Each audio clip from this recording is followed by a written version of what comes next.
અભય થઈને નિષ્પક્ષતાથી નિરપેક્ષ રીતે વાસ્તવિકતાનો અરીસો રૂપી સચોટ માહિતી લાવતો સત્યની સાથે અભય ટાઈમ્સ। નવસારી કોંગ્રેસના ઉમેદવાર નેસદ દેસાઈએ પત્રકાર પરિષદ યોજી ભાજપની બાઇક રેલી સામે ચૂંટણી પંચમાં ફરિયાદ કરી હતી, સાથે પોલીસની કામગીરી સામે સવાલો ઊભા કર્યા હતા।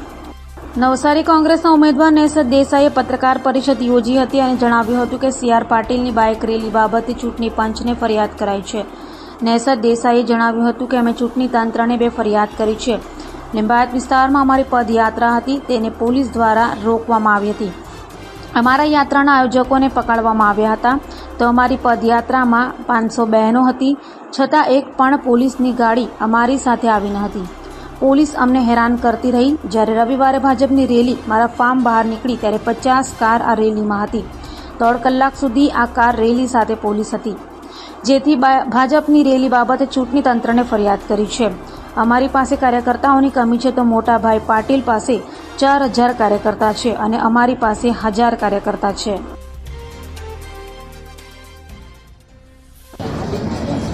सम्माननीय मीडिया के साथियों, चुनाव का प्रचार तो खत्म हो चुका। हमने इस बार केवल पद यात्रा पर ही ध्यान दिया और कोई बड़ी सभाएं या बड़ी रैलियां पे हमने ध्यान नहीं दिया। तो हमारा जो आशय था वो पद यात्रा का सत्याग्रह जीएसटी जैसे भारी टैक्स कर बोझ के खिलाफ था। पद यात्रा का सत्याग्रह मतदाताओं की आज़ादी, स्वतंत्रता, समानता, एकता प्रस्थापित करने के लिए था। पद यात्रा का सत्याग्रह मीडिया, न्याय तंत्र के सेवकों की आज़ादी, स्वतंत्रता और निष्पक्षता के लिए था और उनके सम्मान और गरिमा के लिए था। पद यात्रा का सत्याग्रह युवाओं के बीच में महात्मा गांधी के विचारों प्रस्थापित करके सत्य और अहिंसा के लिए था। पद यात्रा का सत्याग्रह धन और भय का इस्तेमाल करके धन और भय का दुरुपयोग करने वाली राज सत्ता के खिलाफ। पद यात्रा का सत्याग्रह भयानक आर्थिक असमानता पैदा करने वाली सरकार के खिलाफ। पद यात्रा का सत्याग्रह सामाजिक, धार्मिक, राजकीय असमानता पैदा करने वाली सरकार के खिलाफ था। और पद यात्रा का सत्याग्रह महात्मा गांधी की दांडी यात्रा और राहुल गांधी की भारत जोड़ो न्याय यात्रा के उस अंजलि देने के लिए था।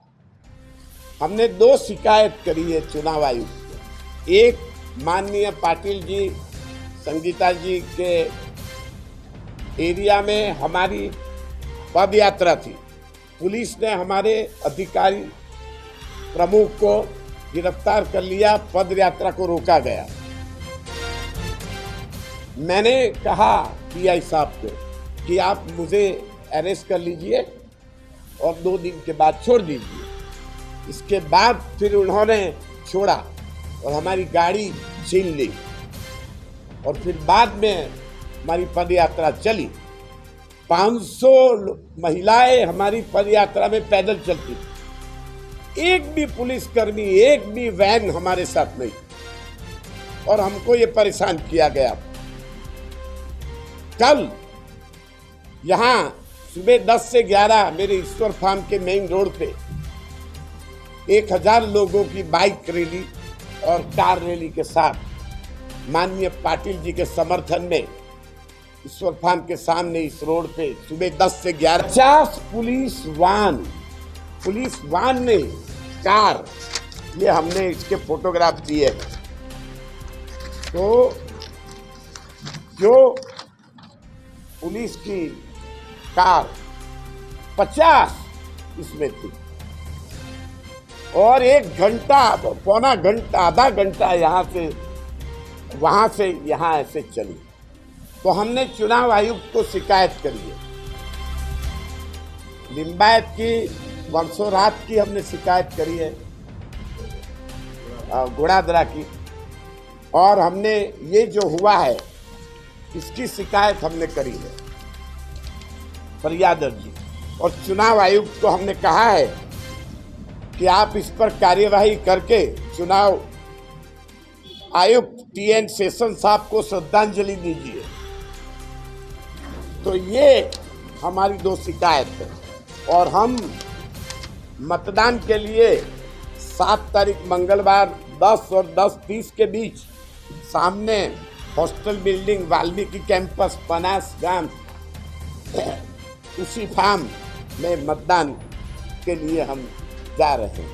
ये आपको ये जानकारी के लिए हमने ये आपको सारे फरियाद, दोनों फरियादें हमारी दी है और ये दी है। हम उम्मीद करते हैं कि जैसे सूरत लोकसभा में अंधभक्तों ने क्राइम ब्रांच को बीच में रख के जैसे चुनाव के 18 लाख मताधिकार मतदाताओं के अधिकार की जो हत्या करी है, ऐसे हमारे जो कार्यकर्ता कल बूथ पे काम करेंगे उन्हें क्या क्राइम ब्रांच बख्श करेगी? क्या चुनाव उदारता से विरोध को सहकार और विरोध को सम्मान के साथ कल होगा?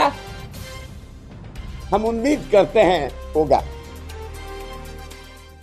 अब आपको न्याय करना है कल रात को और कल आपको न्याय करना है।